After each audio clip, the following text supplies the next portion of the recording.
Yasa belebele bɛ se ka ta ka bɔ Mali kurantigɛ ko la fɛn min ye an ka jamana ɲɛmaa no o ye colonel Asimi Goita ye ale ka baɲumankɛ tɔn min bɛ yen nɔ ayiwa olu kɔni ye sɔgɔmada in na fɛn min ye groupe électrogène na ayiwa o belebele 15 ayiwa u y'o ta fɛn min ye k'o di i y'a faamuya b'a la énergie ayiwa ale baarakɛlaw ma u bɛ se ka i y'a faamuya b'a la baara kɛ ni o ye cogo min na dɔ bɛ se ka bɔ Mali kurantigɛ la cogo min na fɛn min ye i y'a faamuya b'a la a ko bɛɛ lajɛlen yɛrɛ bɛ bɛn fɛn min ye groupe électrogène 20 ma ayiwa 15 fɔlɔ o nana fɔlɔ ayiwa nka a tɔ 10 ayiwa o bɛ kɔfɛ don n'a nataw la o fana bɛna bɔ ayiwa ni k'a di jamanadenw ma a ko kɛra nisɔndiyakoba ye kɛnɛ kana na fɛn min ye jamana ɲɛmaa bɛɛ lajɛlen tun bɛ yen nɔ jamana ɲɛmaa yɛrɛ ni o ye colonel Asimi Goita ye fo ka taa se i y'a faamuya b'a la colonel Ablaye Mayiga ma na ale ye porte-parole du gouvernement ye ministre d'État ayiwa ale tun bɛ a kɛnɛ kana na ka taa se ministre tɔw ma ani jamana maaba caman a ko kɛra nisɔndiyakoba ye ka ɲɛsin énergie mɔɔw ma ayiwa u y'u ka nisɔndiya yira fɛn min ye énergie ministre ye ale kumana a y'a ka nisɔndiyaw jira o ye nisɔndiya dan ye parce que a kɛra cogo cogo groupe jɔyɔrɔ fana bɛ yen hali bi tango ta an ka village tɔw kɔnɔna na yen groupe ninnu jɔyɔrɔ de bɛ yen an kun y'a ɲini président fɛ bon a yɛrɛ y'a bala an na dɔɔni parce que a y'a fɔ an ɲɛna a ma hali lɔgɔkun bɔ fɔlɔ k'a ni groupe nana a bɛ n'u d'an ma donc an kɔni b'a fo la k'a ni ce ani baraji ala k'a sara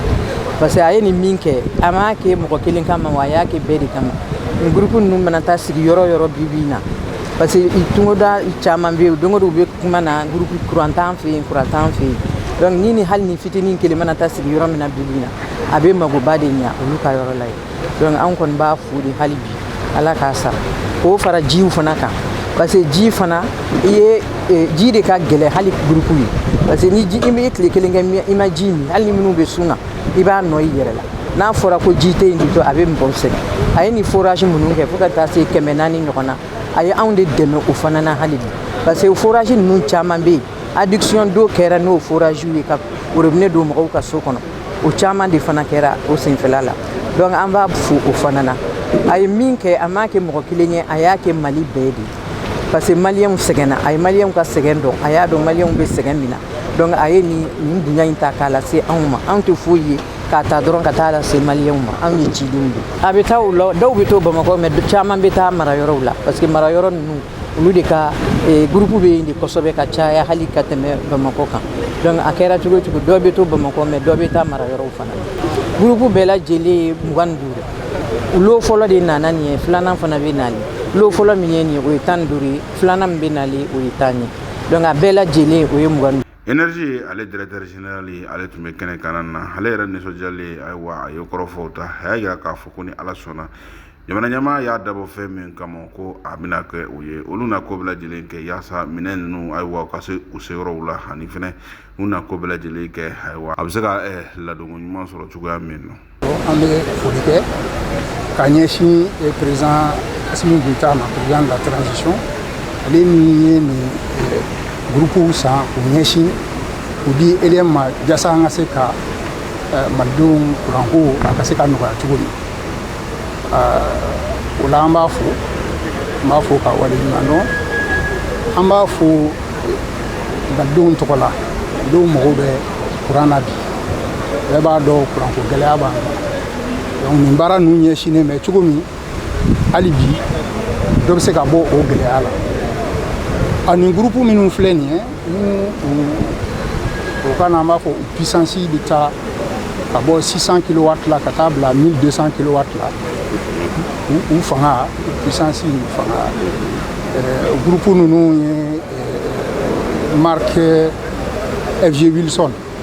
moteur minnu b'u la moteur Perkins diɲɛ kɔnɔ o marque in dɔnnen don kosɛbɛ a dɔnnen don marque lakika don mansin ɲumanw don EDM yɛrɛ b'a mansinw dɔn o moteur ninnu ye baara k'an bolo kabi tuma jan donc a baara cogo an b'o dɔn kan ka dɔn k'a fɔ ko san o san dɔ de bɛ fara kuranmɔgɔw kan